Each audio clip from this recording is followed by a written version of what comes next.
Assalamualaikum warahmatullahi wabarakatuh.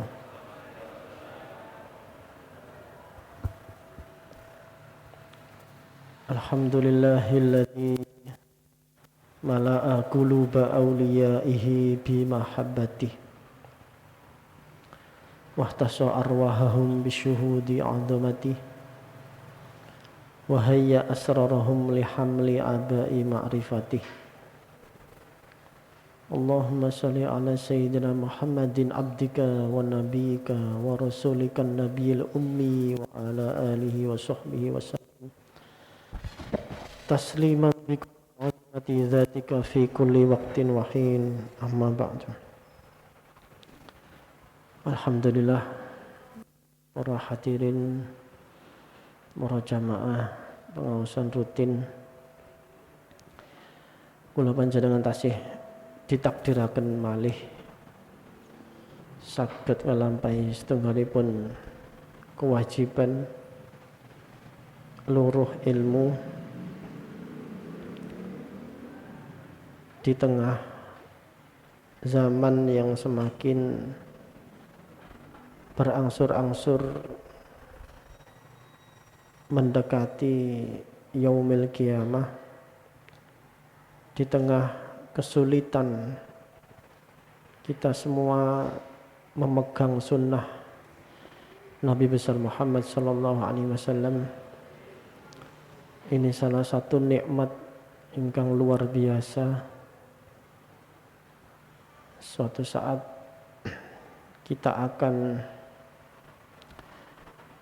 berbahagia ketika amal-amal ini nantinya akan ditampakkan dan yaumul hisab. Mudah-mudahan kita ditakdirkan istiqomah dan apa yang kita pelajari membawakan berkah manfaat untuk kita semua. Amin Allahumma amin. Malajengaken Ihya Ulumuddin tasik juz pertama halaman 218 nggih. Kula supe keranten kalau wingi boten pas titik. Kula baleni sekedhik mawon. Bismillahirrahmanirrahim. Qala al-mu'allif rahimahullahu ta'ala wa nafa'na bihi wa bi ulumihi fid dharaini amin ya rabbal alamin. Tasik nerangaken tauhid. Dua pertemuan sebelumnya Imam Ghazali menyampaikan tauhid itu ada 3 lapis, ada 3 kulit. Yang pertama adalah lisan, hanya sekedar kata-kata, hanya sekedar ucapan syahadat misalnya. Lalu lapis kedua, tembus antara yang di lisan dengan yang di batin orang itu.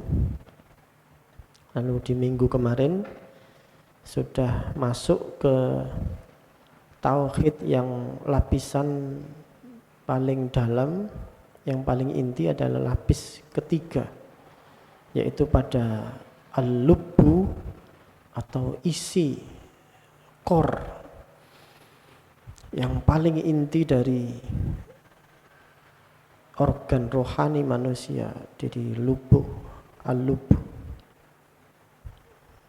Ketika seseorang mencapai tauhid yang ini, yang tahap 3 itu, dia sudah bertauhid secara hakiki. Kemarin di minggu yang lalu sudah sedikit masuk ke sana.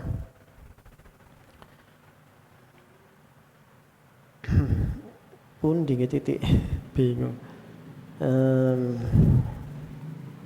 Subhanaka la ilma lana illa ma 'allamtana innaka antal alimul hakim. Bismillah li sadri wa yassir li amri wa hlul 'uqdatam min lisani yafqahu qawli. Rabbi yassir wa a'in.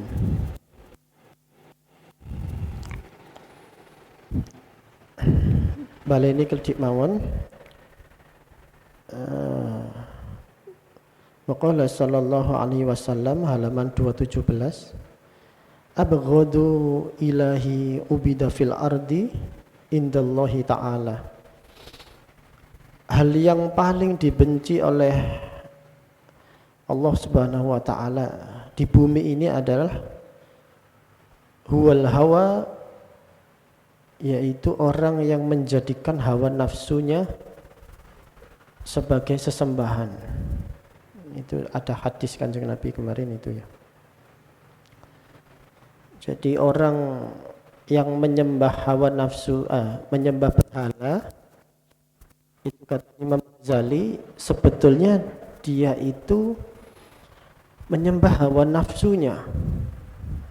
Wa ala tahqiqi, lan ing atase tahqiq atau sapa wong man ta'amala, lamun iku gelem angen-angen sapa man, arafa mongko weruh sapa man, anna abidas sonami, ing setuhune wong kang nyembah berhala iku laisa ya'budus sonami, ora ana sapa abid iku ya'budus sonami, nyembah sapa abid ing berhala. Sesungguhnya mereka tidak menyembah berhala, tapi dia menyembah egonya sendiri, menyembah selera. Selera ini kan nafsu. Mereka itu menyembah nafsunya sendiri. Wa innama ya'budu, lan pemestine nyembah sapa abid hawahu ing nafsune abid.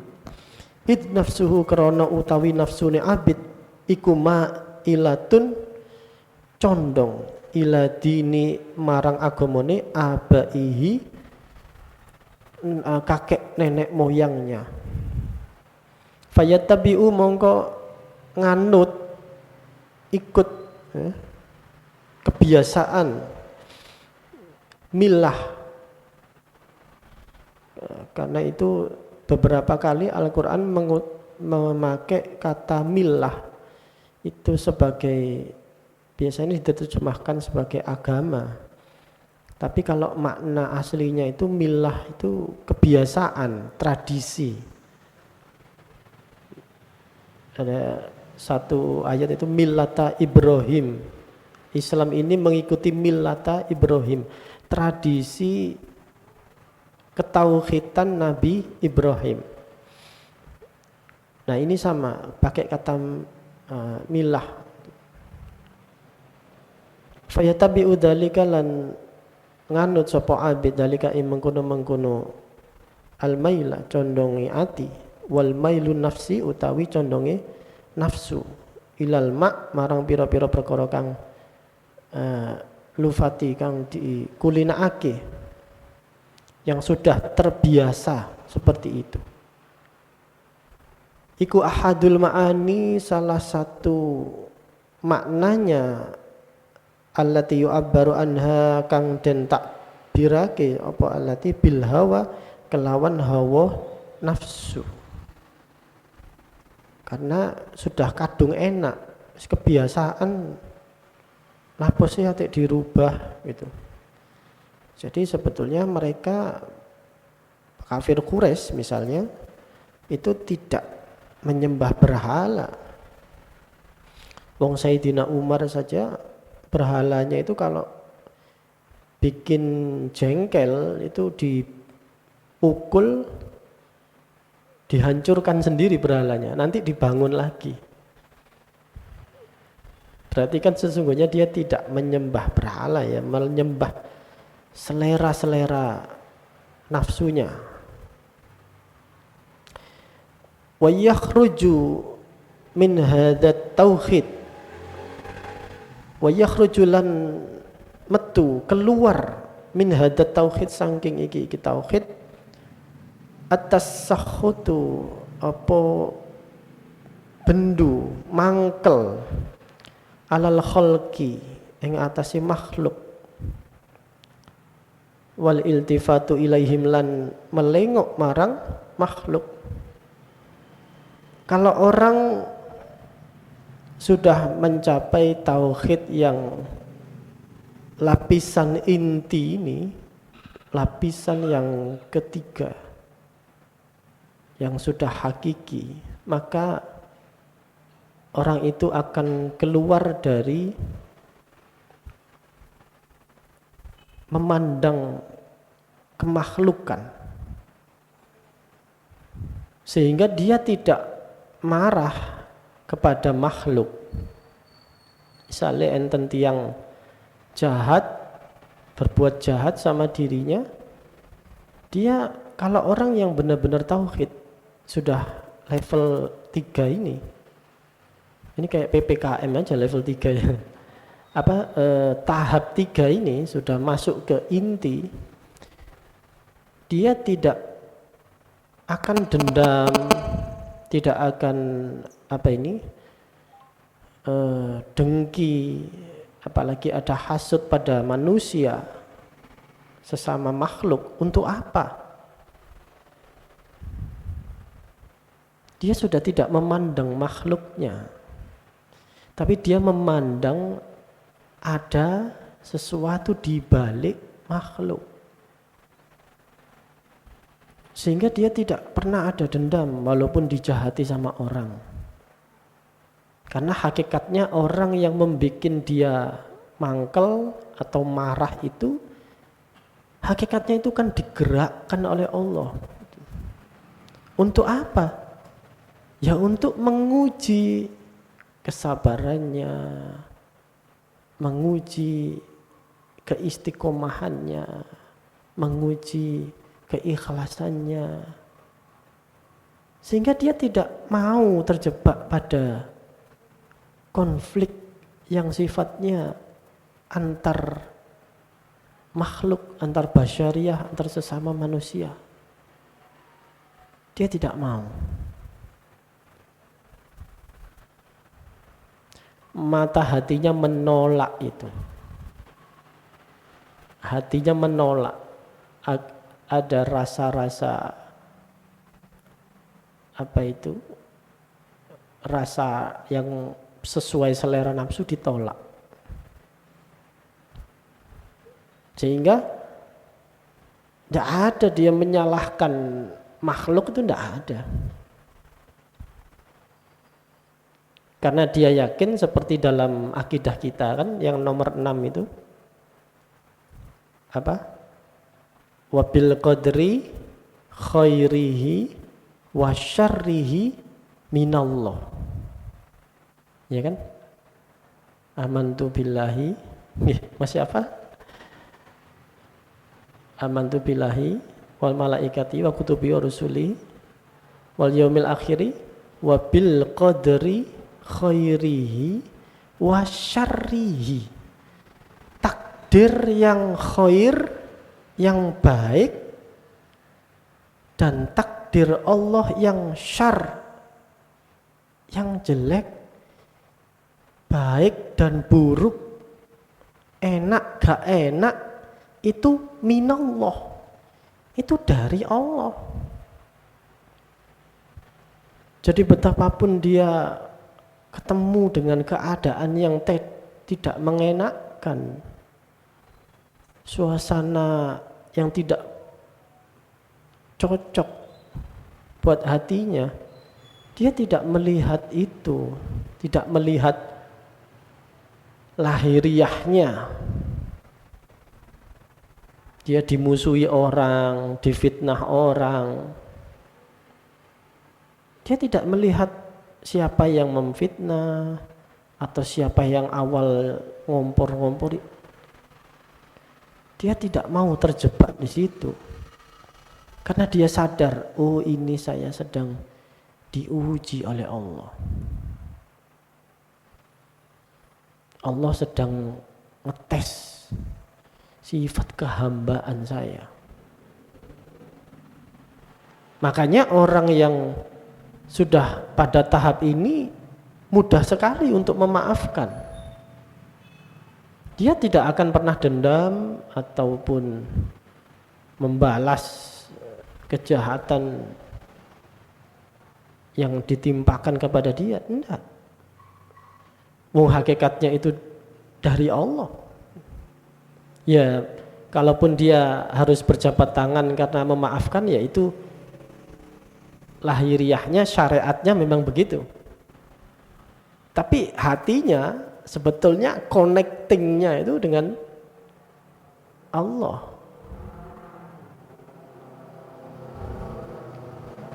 Jadi tidak ada rasa mangkel ini ya, bendu marang makhluk, itu tidak ada.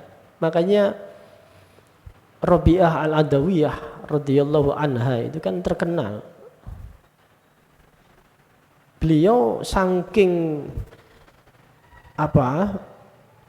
penuhnya hatinya dengan rasa mahabbah kepada Allah, dia sampai tidak benci kepada iblis.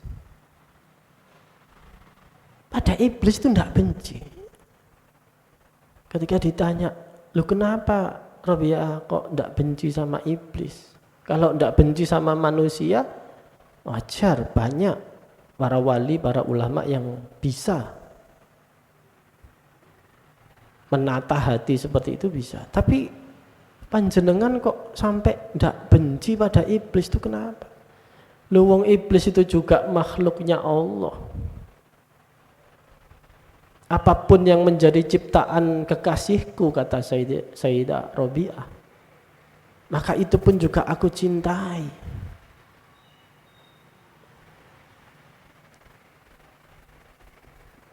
Dengan makom yang seperti itu, justru iblis tidak bisa menggoda Rabi'ah al-Adawiyah, tidak bisa.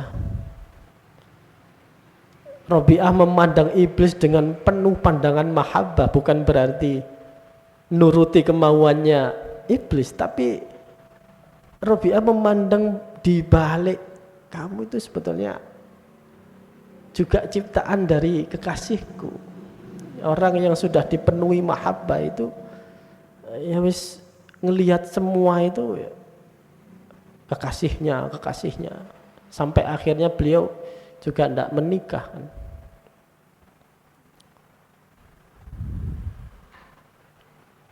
Jadi wabil qadri khairihi wasyarrihi minallah. Memandang apapun kejelekan-kejelekan apapun, baik ataupun kebaikan orang lain kepada dia tidak memandang pada makhluknya. Dia tidak memandang terjebak pada lahiriah, dohir yang bersifat materi. Tidak, dia tidak mau. Hatinya menolak itu. Karena itu selalu para aulia, para sufi itu memandang yang dibalik, bukan yang tampak secara kasat mata, tapi mata hatinya, basirohnya memandang apa adanya dibalik semua itu.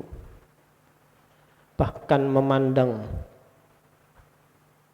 kejadian-kejadian yang menurut syariat itu salah ataupun itu keliru, tidak benar.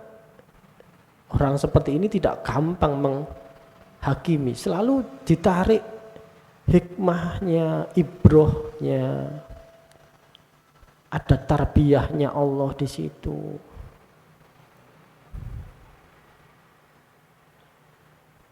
Apakah ketika Nabi Adam misalnya ditakdirkan memakan buah kuldi, apakah itu betul-betul murni itu kesalahannya Nabi Adam? Karena kalau misalnya Nabi Adam itu juga tidak memakan buah kuldi, Nabi Adam juga tidak akan diturunkan ke bumi, ke dunia. Padahal Allah sudah ngabari para malaikat bahwa Allah akan menjadikan khalifah di bumi. Karena itu Nabi Adam sebetulnya secara hakikat, cara pandang hakikat, beliau tidak pernah istilahnya ada menyalahkan dirinya atau benar-benar larut bahwa ini saya dosanya tidak terampuni. Bukan. Di beberapa kitab itu disampaikan Nabi Adam akhirnya ketika diturunkan ke bumi baru menarik hikmahnya. Ternyata memang saya ini ditakdirkan Allah kemarin berbuat dosa itu justru untuk membuat makrifat saya kepada Allah itu paripurna. Karena kalau seperti iblis Azazil yang tidak pernah turun mengalami degradasi rohani, tidak pernah mengalami itu, dia di surga terus, makrifatnya ya begitu-begitu saja. Tapi ketika Nabi Adam itu sempat dalam tanda kutip down, lalu beliau bertaubat. Nah, ada proses antara taubat, melangkah lagi, nurnya lagi tersampaikan. Nah, ini membuat kemakrifatannya Nabi Adam semakin paripurna. Yang awalnya hanya wa 'allama Adamal asma, Nabi Adam menjelaskan hakikat dibalik nama-nama dari seluruh nama rahasia Allah. Ya, apakah hanya sebatas itu? Itu belum. Itu makrifatnya belum paripurna. Maka turun dulu kamu ke dunia. Baru Nabi Adam dibukakan, justru dari sempat melakukan kesalahan, lalu cepat-cepat taubat, sehingga kemakrifatannya semakin mantap, semakin paripurna. Karena ada proses tarbiyah yang luar biasa ketika Allah itu memang mentakdirkan seseorang itu bersalah atau berbuat dosa. Yang penting adalah cara menyikapinya, mau cepat-cepat balik kepada Allah atau tidak. Jadi para nabi itu tidak pernah istilahnya terlalu susah pada ujian-ujian yang menimpa beliau, walaupun para nabi adalah orang yang paling asyadun nasul bala al-anbiya, sedahsyat-dahsyatnya ujian atau cobaan itu ya para anbiya itu, para nabi dulu, fal amsalu, lalu setelahnya para wali, para nabi, baru para siddiqin, baru setelahnya.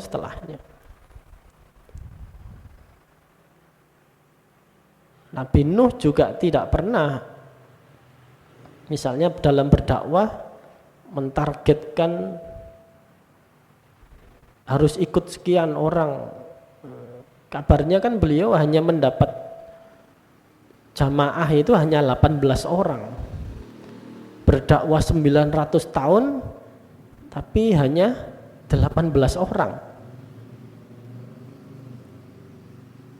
Ya tidak ada target apa-apa. Karena beliau hanya murni menjalankan kepatuhan, ketaatan kepada Allah semata.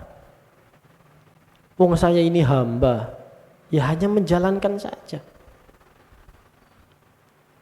Dijalankan dengan penuh ketauhidan, dengan terus hatinya memandang Allah. Betapapun umatnya ini bikin mangkel, ya, Nabi Nuh Tidak ada yang mau mengakui kenabian beliau, bahkan anak dan istrinya. Jadi anak dan istrinya justru menjadi batu ujian yang paling berat bagi Nabi Nuh. Tapi itu sudah dilalui. Karena hati para arifun, para anbiya itu selalu memandang segala sesuatu itu dari Allah. Menyikapinya yang berbeda. Kalau itu berupa nikmat, anugerah, fadl, berupa hidayah, taufik, nur, sir, maka cara mengembalikannya adalah dengan syukur.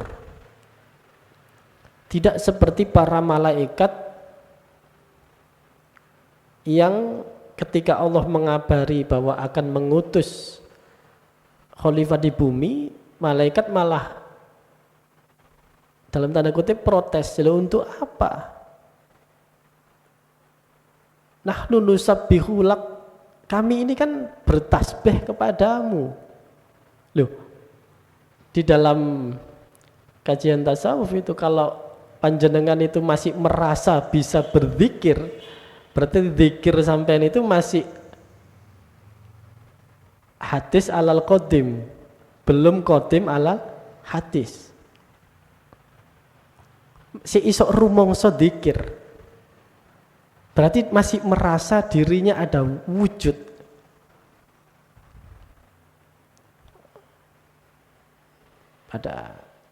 Ternyata malaikat juga itu kan bagian dari ujub juga sebetulnya. Kan saya kan bertasbih kepada engkau. Nah, ini cara mengembalikan fadl, nur. Itu menandakan bahwa malaikat tidak bisa mencapai kemakrifatan yang paripurna seperti para siddiqin, tidak bisa. Makanya manusia itu lebih mulia dari para malaikat.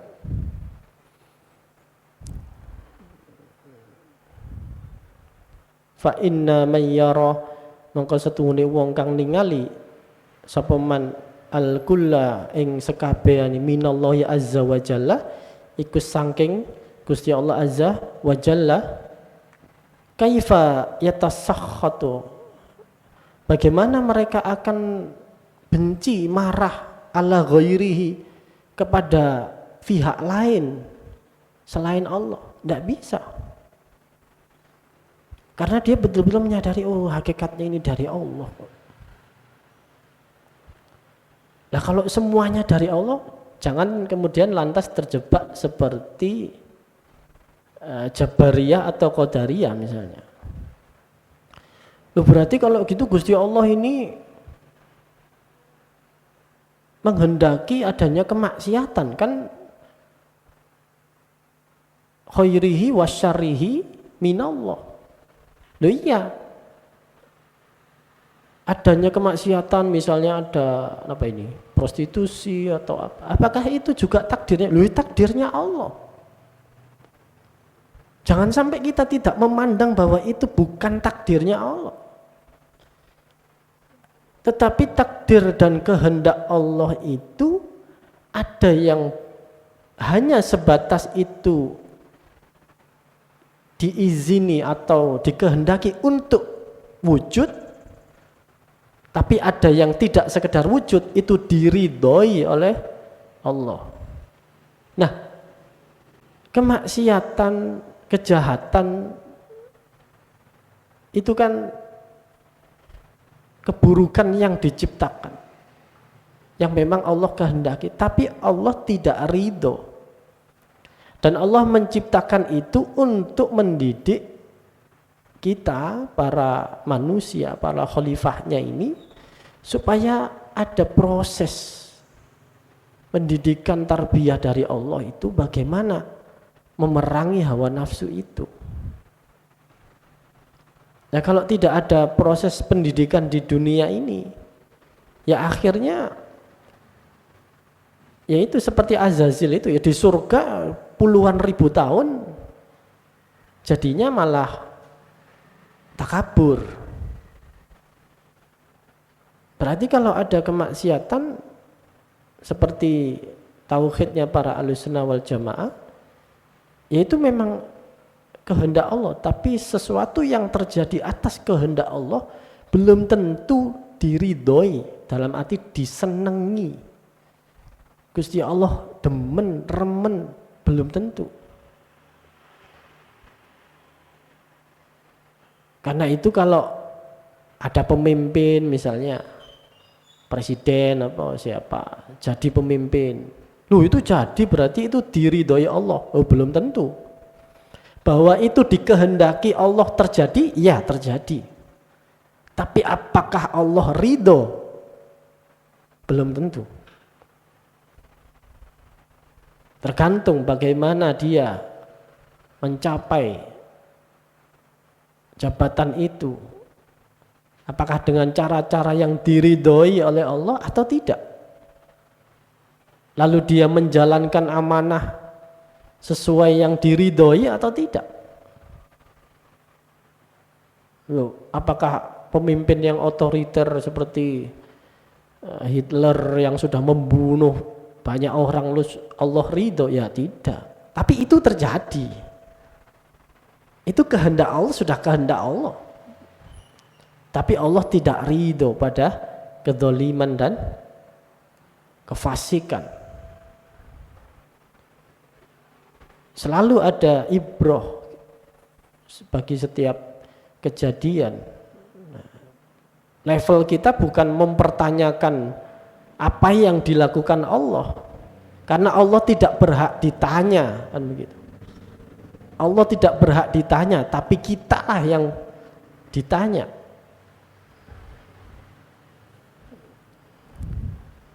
Orang-orang yang sudah tauhidnya seperti ini, kata Imam Ghazali, ya dia tidak marah atau dendam pada sesama makhluk atau sesama manusia.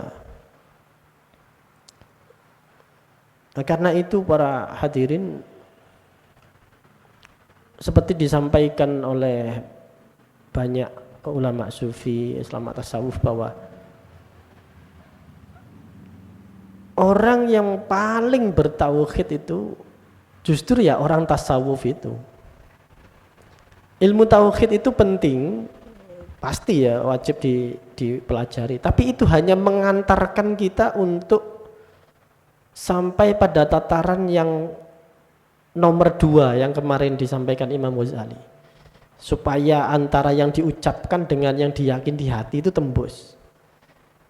Tapi untuk mencapai yang lebih dari itu, ilmu tauhid tidak mampu. Misalnya kalau kita sering baca kalimat tauhid la ilaha illallah, menurut ilmu tauhid apa? La ilaha illallah itu kan dimaknaninya tidak ada Tuhan ya, yang berhak disembah selain Allah, kan begitu. Itu berarti kita sudah bertauhid menurut ilmu tauhid. Tapi menurut ilmu tasawuf, apalagi para arifun, para arif billah, kalau kita mengucapkan la ilaha illallah lalu dimaknani sebatas tidak ada Tuhan selain Allah, itu masih belum tauhid, Pak. Kenapa? Karena ketika kita memaknai itu tidak ada Tuhan selain Allah, itu berarti kita pada nuansa kondisi yang kita memandang sesuatu selain Allah lalu dibanding-bandingkan.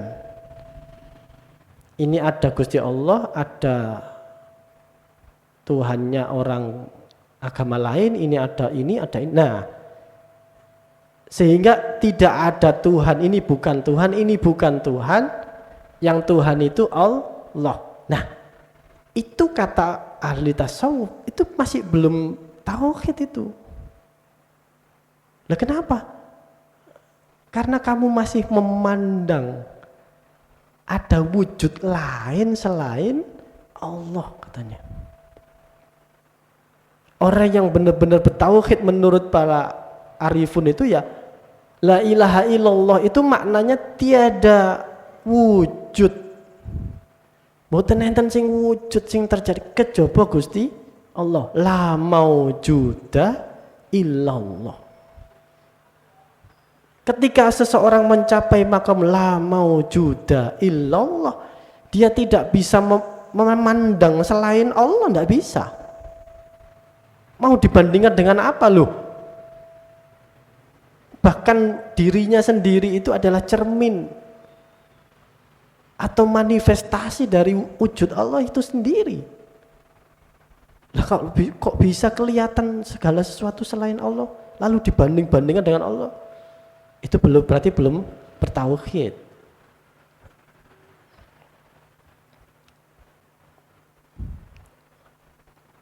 Kok meneng kabeh wedi. Oh enggak.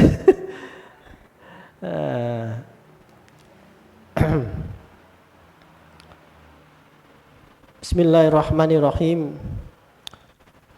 Falaqad kana tauhid, mongko teman-teman yakti ana apa at-tauhid tauhid iku ibaratan digawean hadal maqami saking iki makom iku wahwa maqamus siddiqin adalah makomnya orang-orang yang siddiqin, orang-orang yang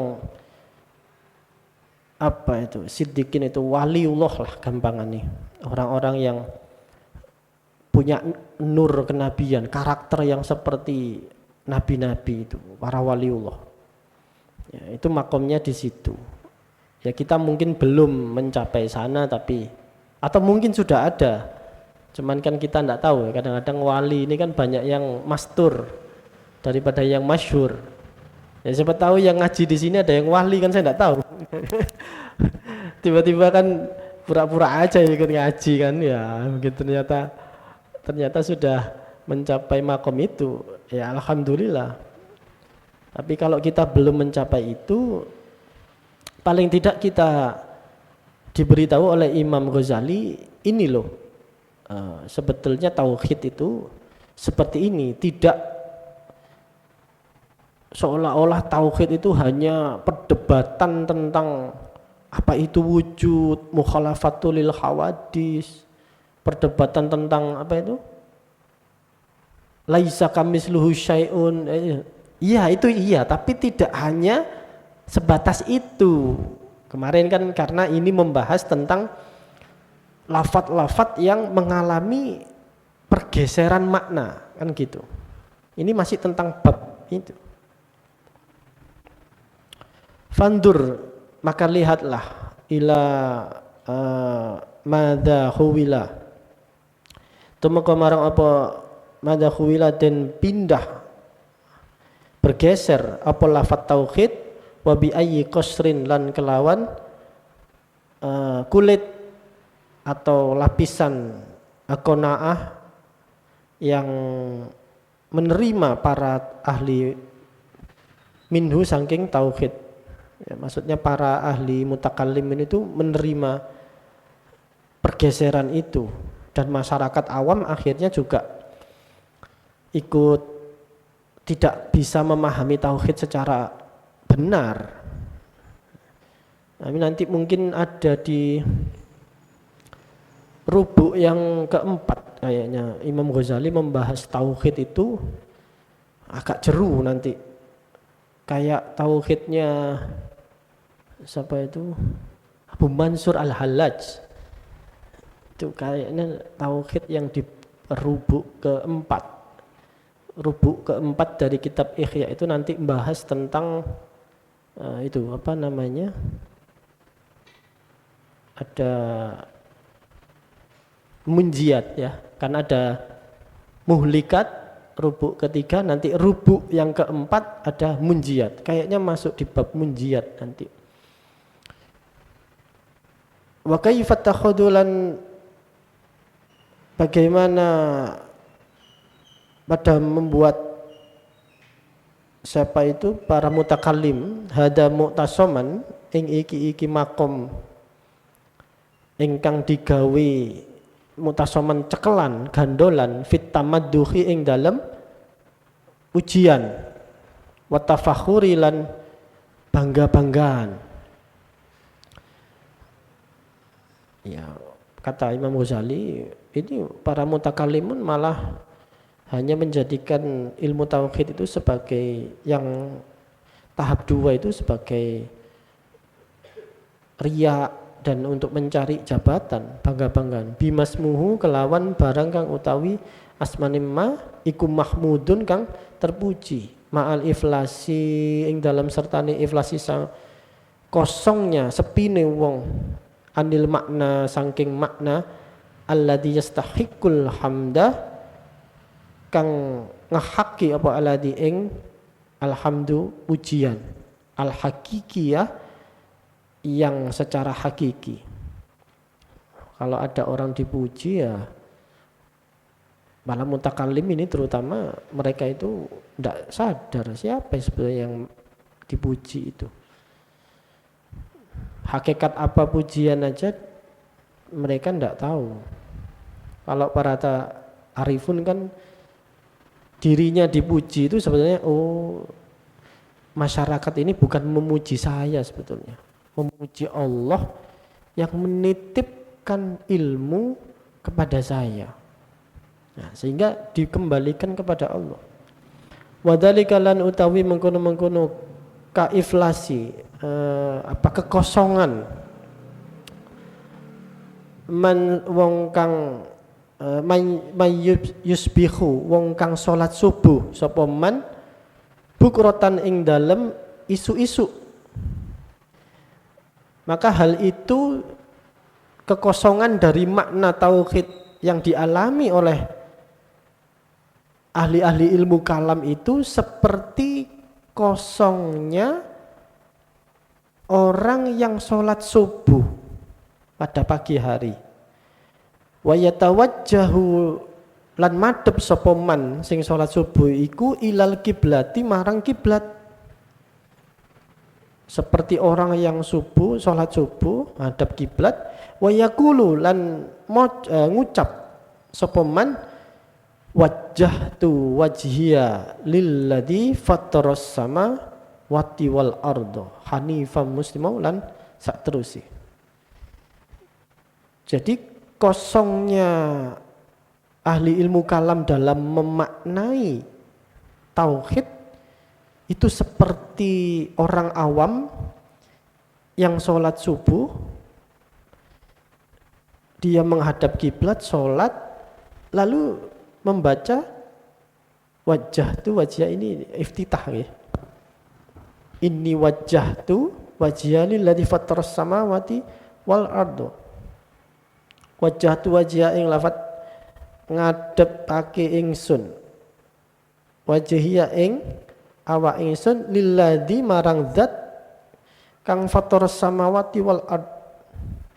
Sing gawe sing napa niki menjalankan mengedarkan langit dan bumi. Hanifan halicon condong lurus. Wahuwa lan utawi ucapan niku awalu kidbin. Ucapan wajjahtu wajhiya iku awalu kidbin. Awal dari kebohongan. Wah, ini tidak enak ya. Ini Imam Ghazali nyindir kita sebenarnya. Jadi kita itu sering setiap hari sholat subuh sudah pagi hari itu sudah berbohong kita ini. Isu-isu wis mbujuk, maksudnya napa? Berbohong kepada Allah gitu loh. Kita enggak jujur. Kita selalu mengucap ini wajjahtu wajhiya kula madhep dateng panjenengan Gusti, tapi ternyata kan kita ini selesai sholat subuh ya kembali kita menghadap kepada dunia, menghadap kepada ego kita, kepentingan kita, nafsu kita, menghadap kepada bos kita, perusahaan kita. Ini sebetulnya mengkritik kita, kita semua yang ngaji pada ngaji Ihya ini. Itu adalah awalul kidbin, awal dari sebuah kebohongan. yufatihullah bihi kang membuka miwiti matur sapa wong ing Allah bihi kelawan ucapan bohong itu al-kidbi. Dia awal-awal sudah membuka kebohongan. Kulla yaumin, setiap hari. Jadi kita setiap hari ini ya Allah bohong ya kepada Allah maksudnya. In lam yakun lamun ora ono wajhu opor wajahe qalbihi atine wong niku mutawajjihan ilallahi ta'ala iku madhep marang Allah Ta'ala. Padahal hati kita itu tidak madhep pada Allah. Tapi kita tiap hari, tiap subuh inni wajjahtu wajhiya lillazi fatarus sama. Makanya sholat kita, ibadah kita itu kata para ulama-ulama itu sebetulnya itu pun harus diistighfari sebenarnya. Tidak hanya itu, istighfar kita itu juga kudu diistighfari kan. Lah terus bagaimana? Ya kadang-kadang kita kan istighfar astagfirullahaladzim astagfirullah. Tapi istighfar kita itu kayak tidak wajah tuh wajhia gitu. Maksudnya tidak, kita tidak mau istighfar tapi ya setengah-setengah gitu kayaknya, setengah hati.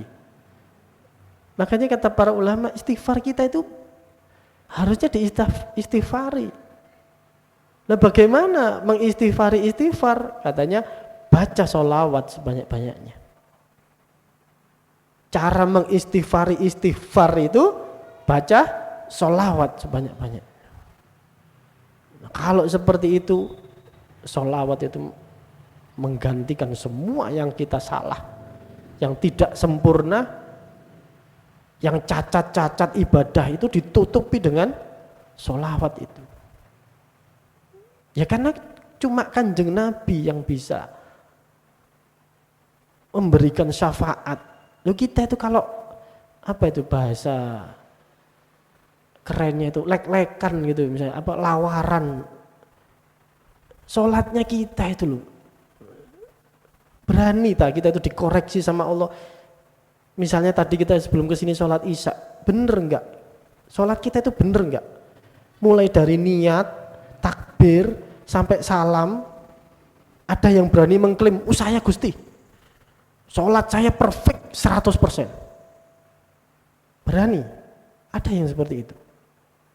Tidak berani Pak.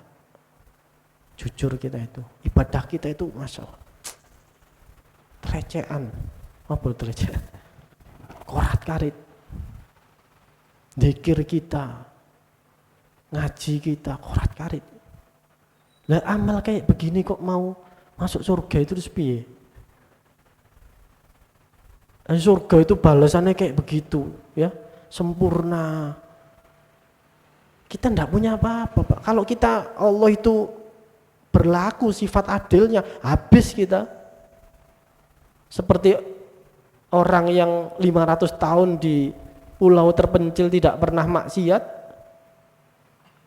lalu menganggap bahwa amaliyahnya yang dia berhak masuk surga, lalu Allah mengeluarkan sifat adilnya dibandingkan dengan satu bola mata ternyata habis 500 tahun.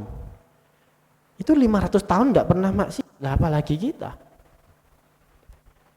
Zaman sudah seperti ini, kemaksiatan bisa datang di kamar-kamar tanpa harus jalan-jalan. Ya, melalui HP. Lalu ibadah kita ya seperti ini, zikir kita seperti ini. Kita banyak lalainya. Kita sering ngucap ini wajah tuh, tapi tidak wajah yang hati kita ini tidak menghadap Allah. Kata Imam Ghazali, kita itu bohong sebenarnya. Makanya kalau kita tidak mengandalkan syafaatnya Kanjeng Nabi, Pak, satu-satunya yang kita harapkan kelak itu ya syafaatnya beliau. Kalau mengandalkan amal kita enggak bisa Pak. Kita sedekah itu seberapa sih ikhlasnya? Kadang-kadang kita sodako itu ya kepingin di-share namanya di grup, ya kan? Supaya muncul namanya, supaya diumumkan sebagai donatur dan sebagainya. Masa kayak begini kita itu pede gitu ya, menghadap Allah pede banget. Kita tidak tahu malu. Jauh sekali amaliyah kita dengan para salafus soleh, para nabi kita jauh. Nah, untungnya, alhamdulillahnya, kita itu punya nabi yang memegang kunci surga. Itu nabi kita. Ya Rasulullah itu. Yang selalu memikirkan kita. Beliau tahu umatnya ini wis amal paling ya wis sampai diremehkan sama Nabi Musa kan. Waktu peristiwa Mi'raj, kita itu diremehkan loh sama Nabi Musa. Sholat 50 waktu, jadi ini Nabi Musa, umatku gak kuat. Loh, umatnya sampean gak kuat. Jadi kan ngoten. Umatnya sampean gak kuat. Umatku siapa ngerti kuat? Wes gak kuat. Kanjeng Nabi itu tahu, Pak, kita itu lemah, kita itu ya seperti ini, semakin zaman akhir semakin berat, urusan agama ya semakin mundur. Makanya kalau kita tidak banyak baca sholawat, apa yang kita andalkan? Tak ada. Ibadah kita ya seperti ini. Bismillahirrahmanirrahim.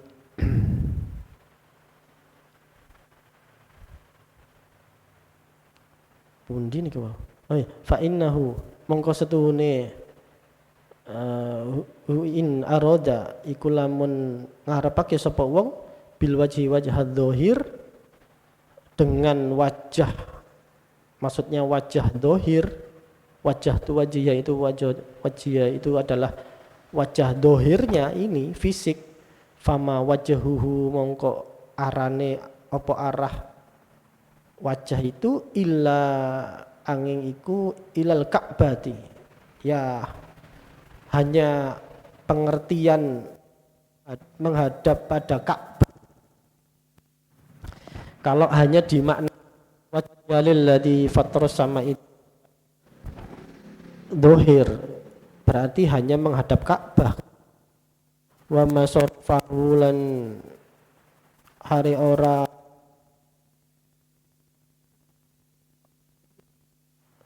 menoleh ing wajhi illa an sairil jihati angin saking sekarine pira-pira.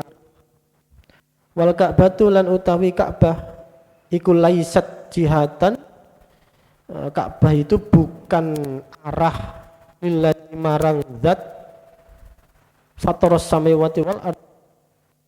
Padahal Ka'bah itu bukanlah bagian dari zat yang menciptakan, menjalankan, mengedarkan apa yang di langit dan bumi ini. Maksudnya Ka'bah itu kan ya bukan Allah itu sendiri gitu loh.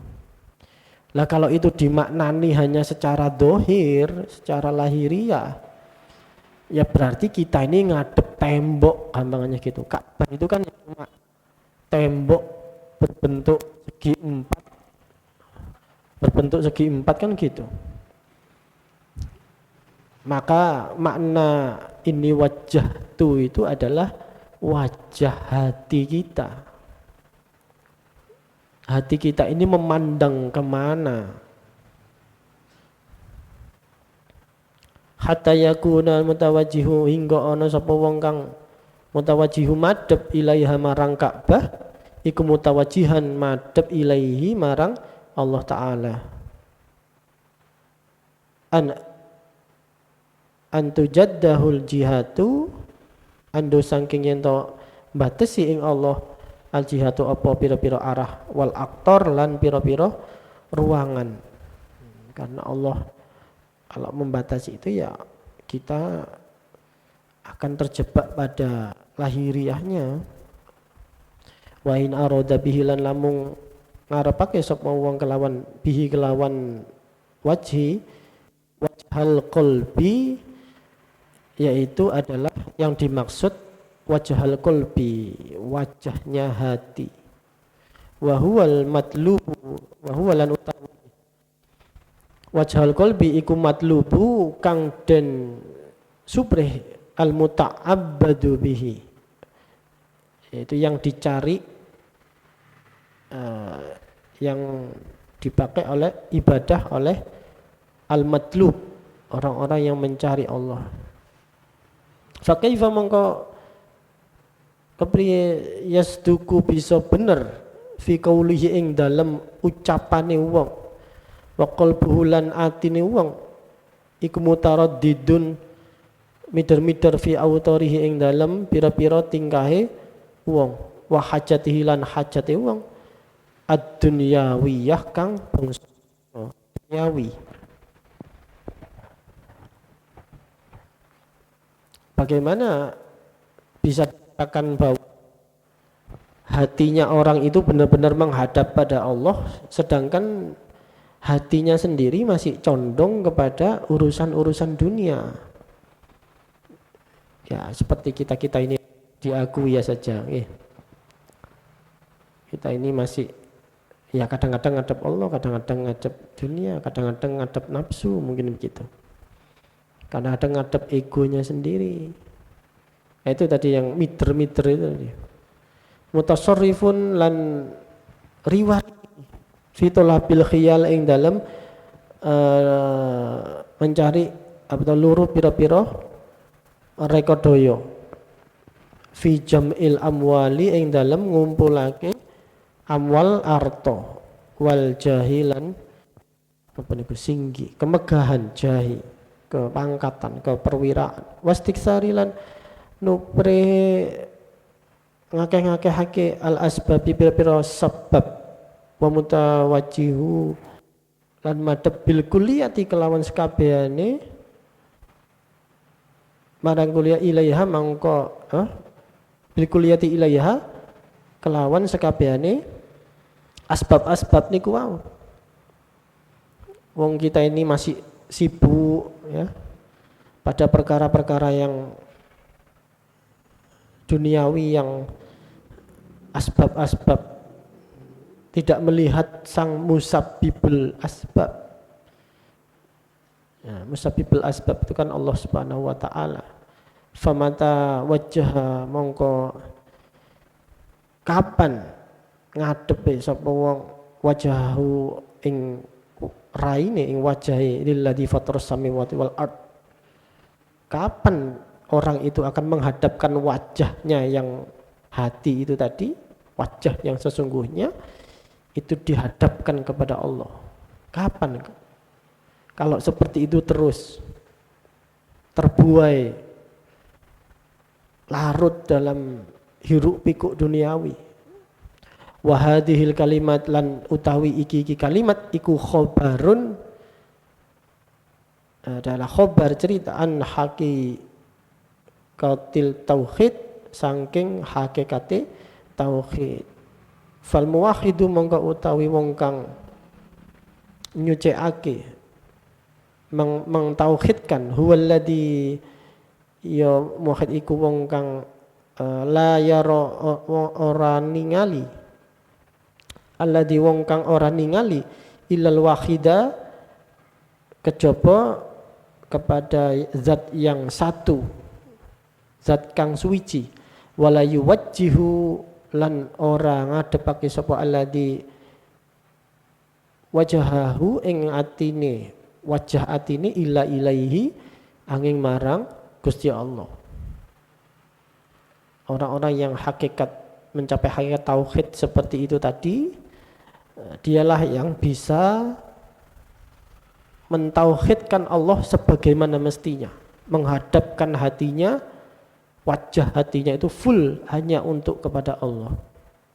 Yaitu tadi akhirnya dia tidak memandang asbab-asbab atau wasilah-wasilah, perantara-perantara kemakhlukan. Hatinya loh ya yang tidak memandang. Kalau lahiriahnya, syariatnya dia memandang itu, tapi hatinya connectingnya dengan Allah. Wa huwa imtisalu qaulihi ta'ala, ikut derek dawuhipun Allah Ta'ala, kul katakan Muhammad, Allah, ucapkan Allah, summa zarhum fi khawdi yal'abun. Katakan wahai Muhammad, Allah, ucapkanlah Allah, zikirkanlah Allah, sebut-sebut terus. Summa darhum, lalu tinggalkan mereka, yal'abun, orang-orang itu tinggalkan di dalam kesibukan dan permainan yang mereka larut di dalamnya.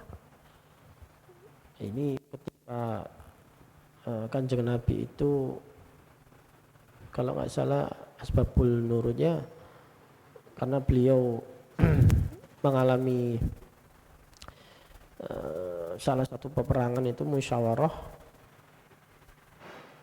lalu keluar turun ayat ini ketika Nabi sudah mentok, ini bagaimana ndak perang nopo nih. Sumdarhum, kul katakan Muhammad, Allah, secara istiqomah, secara terus menerus. Sumdarhum, maka tinggalkan. Demikian Bapak Ibu, mungkin pengajiannya kelamaan nggih. Insyaallah. Oh tapi kurang didik ya. Niki punten iki. Wah, lanjutaken sekedap Mas. Punten. Bismillahirrahmanirrahim. Walaisal muladulan ora ana apa kang dikarepake, yang dituju, yang dimaksud bihi kelawan tauhid iku al-qaula bil lisani, hanya sekedar ucapan lesan. Tauhid itu tidak cukup hanya dengan sekedar lesan. Fa innamal lisan, mongko pemestine utawi lesan ikut tarjumanun, hanya juru bahasa, yasduku marrotan, kadang-kadang benar pada suatu ketika, wayak dibu ukhro, dan bisa jadi lesan itu juga berbohong, tidak jujur suatu ketika.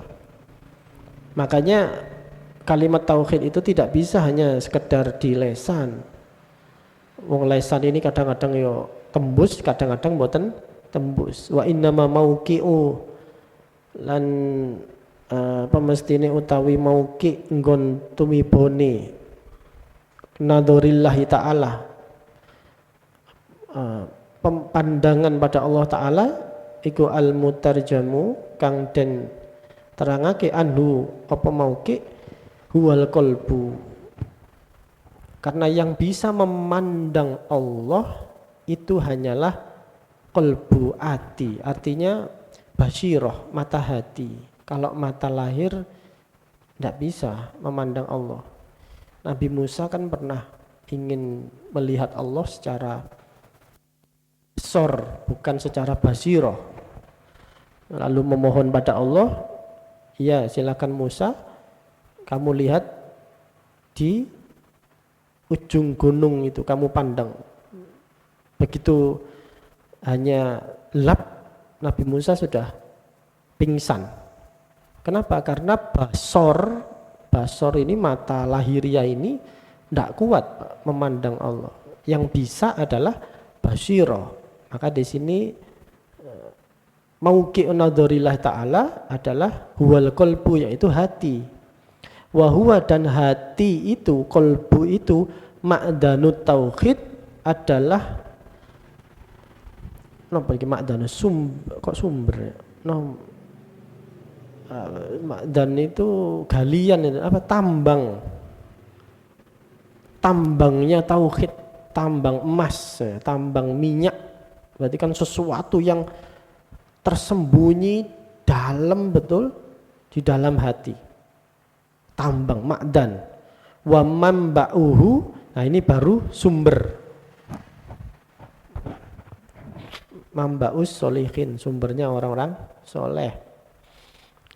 Mamba'uhu. Jadi hati itu adalah ma'dan dan mamba'. Dia adalah tambang yang mengandung banyak kandungan-kandungan tauhid, dan dia juga sumber, sekaligus sumber nur ilahiyah itu. Ada ungkapan qalbul wali kuburul asror. Hatinya para wali itu kuburul asror, kuburannya sir, rahasia-rahasia ilahi. Wallahu alam bishawab. Allah kirim Fatihah kepada guru-guru kita, pada gurunya guru kita, sampai bersanad sambung sampai pada Imam Ghazali, bersambung sampai pada Muhammad bin Idris Asy-Syafi'i, sampai pada para sahabat tabi'in, dan sambung sampai kanjeng Nabi Muhammad sallallahu alaihi wasallam. Lahum jami'an al-Fatihah.